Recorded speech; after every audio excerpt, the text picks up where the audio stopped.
అందరికీ నమస్కారం. సంధ్యా డివోషనల్ ఛానల్కి శుభోదయం. ఈ వీడియో చూసే ముందు జై శ్రీరామ్ అనే కామెంట్ చేయండి. వరలక్ష్మి వ్రతానికి చేసేవారు ముందుగా సిద్ధం చేసుకోవాల్సిన ముఖ్యమైన పూజా సామాగ్రి గురించి ఈ వీడియోలో తెలుసుకుందాం. కోరిన వరాలను ప్రసాదించే తల్లి ఆ వరలక్ష్మీదేవి. ఈ నెల ఆగస్టు 8వ తేదీన 3వ శ్రావణ శుక్రవారం నాడు వరలక్ష్మి వ్రతం వచ్చింది. ఎవరైతే ఈ వరలక్ష్మి వ్రతాన్ని చేసుకుంటారో అలాంటి వారికి అష్టలక్ష్ముల ఆశీర్వాదం కలుగుతుంది. మీ సమస్యలన్నీ వెంటనే తొలగిపోయి మీ ఇల్లంతా కనకవర్షంతో నిండిపోతుంది. అయితే వరలక్ష్మి వ్రతం చేసే ఆడవారు తప్పనిసరిగా కొన్ని ముఖ్యమైన పూజా సామాగ్రిని ముందుగానే సిద్ధం చేసుకొని పెట్టుకోండి. వరలక్ష్మి పూజలో ఎలాంటి లోపం లేకుండా లక్ష్మీదేవిని పూజించి ఐశ్వర్యాన్ని పొందండి. వరలక్ష్మి వ్రతానికి కావలసిన పూజా సామాగ్రి, ఏ సమయంలో వరలక్ష్మి వ్రతాన్ని ప్రారంభించాలి, పూజా విధానం గురించి ఈ వీడియోలో తెలుసుకుందాం. ముందుగా ఈ వీడియోకి ఒక లైక్ కొట్టి ప్రతి ఒక్కరూ జై శ్రీరామ్ అని కామెంట్ చేయండి. పెళ్ళైన ఆడవారు దీర్ఘ సుమంగళిగా ఉండాలంటే ఈ వరలక్ష్మి వ్రతాన్ని తప్పనిసరిగా ఆచరించాలి. మీ భర్తకు అలాగే మీ పిల్లలకు చాలా మంచి జరుగుతుంది. కాబట్టి వరలక్ష్మి వ్రతాన్ని చేసే ఆడవారు ఒకరోజు ముందుగానే పూజా సామాగ్రిని సిద్ధం చేసుకోండి. వరలక్ష్మి వ్రతానికి కావలసిన ముఖ్యమైన పూజా సామాగ్రి ఏమిటంటే 100 గ్రాముల పసుపు కుంకుమలు, గంధం డబ్బాను సిద్ధం చేసుకోండి. రంగు కలిపిన పసుపు కుంకుమలను కాకుండా నాణ్యమైన వాటిని ఎంచుకోండి. అలాగే గులాబీ పూలు లేదా తామర పువ్వులను ఏర్పాటు చేసుకోండి. గులాబీ పూలతో వరలక్ష్మీదేవిని పూజిస్తే డబ్బు పరంగా బాగా కలిసి వస్తుంది. అలాగే తామర పువ్వులతో వరలక్ష్మీదేవిని పూజిస్తే సకల ఐశ్వర్యాలు మీ కుటుంబానికి కలుగుతాయి. ఇక తమలపాకులు, అరటిపండు, ఒక్కలను సిద్ధం చేసుకోండి. ఇక మీ స్తోమతను బట్టి అమ్మవారిని చీరను పెట్టుకోండి లేదా ఒక జాకెట్ ముక్కను సమర్పించండి. కాబట్టి ఒక పసుపు రంగు చీరను ముందుగానే సిద్ధం చేసుకోండి. అమ్మవారికి సమర్పించే తాంబూలంలో తప్పనిసరిగా 2 తమలపాకులు, 2 అరటిపండ్లు, 2 ఒక్కలు, పసుపు కుంకుమలను పెట్టి అమ్మవారి ముందు పెట్టుకోవాలి. ఇక అమ్మవారి పూజలు 5 రకాలు పండ్లు ఉండాలి లేదా అరటి పండ్లు ఉన్నా సరిపోతుంది. ఇక మంచి సువాసన గల అగరవత్తులు అలాగే కర్పూరాన్ని సిద్ధం చేసుకోండి. ఎక్కడైతే మంచి పరిమళాలు ఉంటాయో అక్కడ లక్ష్మీదేవి నాట్యం చేస్తుంది. ఇక లక్ష్మీదేవి పూజలో ముద్ద కర్పూరం వెలిగిస్తే చాలా మంచిది.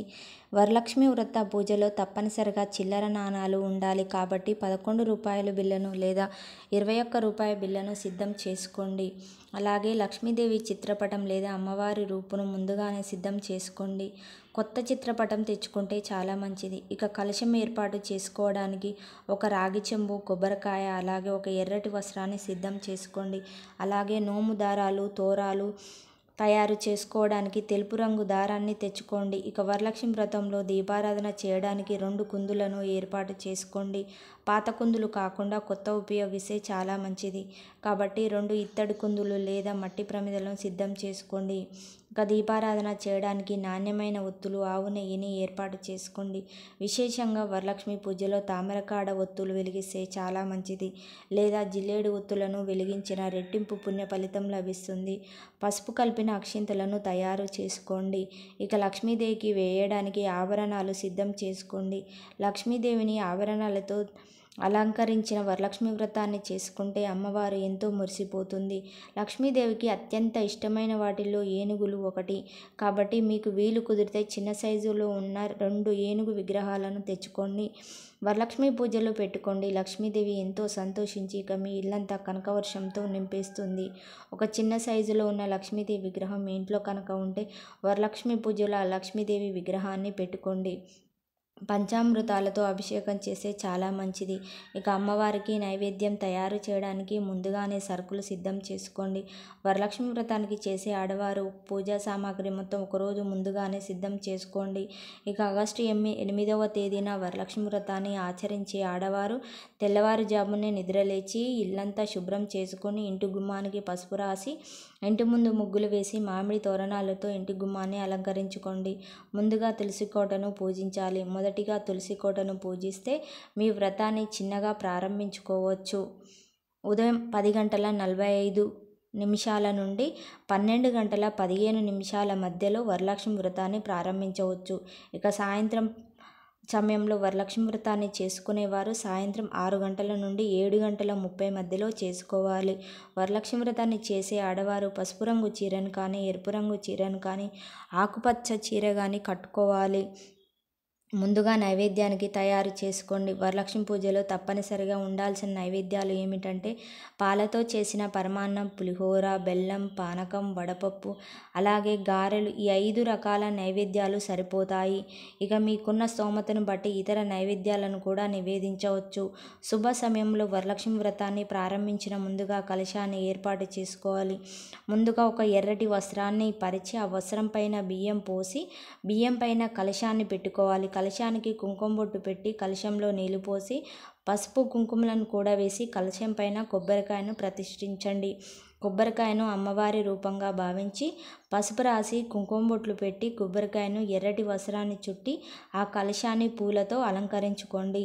కలశం పక్కనే అమ్మవారిని ప్రతిష్ఠించుకోవాలి. లక్ష్మీదేవి కుంకుమ బొట్టు పెట్టి గులాబీ పూలతో అలాగే ఆభరణాలతో అలంకరించుకోండి. ఇక పూజ చేసే ఆడవారు మీ చేతికి కట్టుకోవడానికి నోము దారాలను తయారు చేసుకోండి. ఒక తెల్లటి దారాన్ని 9 పోగులుగా తీసుకొని ఆ దారానికి పసుపు రాసి పూలు కట్టి ఆ కంకణాలు అమ్మవారి దగ్గర పెట్టుకోండి. ముందుగా పసుపు గణపతిని తయారు చేసి గణపతికి నమస్కారం చేసుకొని వరలక్ష్మి వ్రతాన్ని ప్రారంభించాలి. ముందు దీపారాధన చేసి అమ్మవారికి తాంబూలం సమర్పించాలి. అలాగే నైవేద్యాలను నివేదించడం మహాలక్ష్మికి అష్టకాన్ని చదువుతూ లక్ష్మీదేవిని పూజించాలి. లేదా ఓం మహాలక్ష్మీ దేవియే నమః అనే మంత్రాన్ని 108 సార్లు చదవండి. ఇక చివరగా అమ్మవారికి హారతి సమర్పించి అమ్మవారికి నమస్కారం చేసుకొని తలపైన అక్షింతలు వేసుకొని మీ వ్రతాన్ని ముగించుకోండి. ఇక మీ ఇంటికి ముత్తైదువులను పిలిచి వాయనం సమర్పించాలి.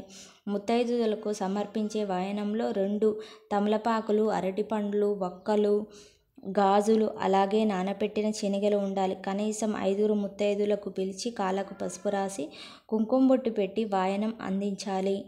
ఈ విధంగా వరలక్ష్మి వ్రతాన్ని చేసి ఆడవారు ఒక పూట ఉపవాసం ఉండాలి. ఈ వీడియో మీకు నచ్చినట్లయితే లైక్ చేసి సబ్స్క్రైబ్ చేసుకోండి.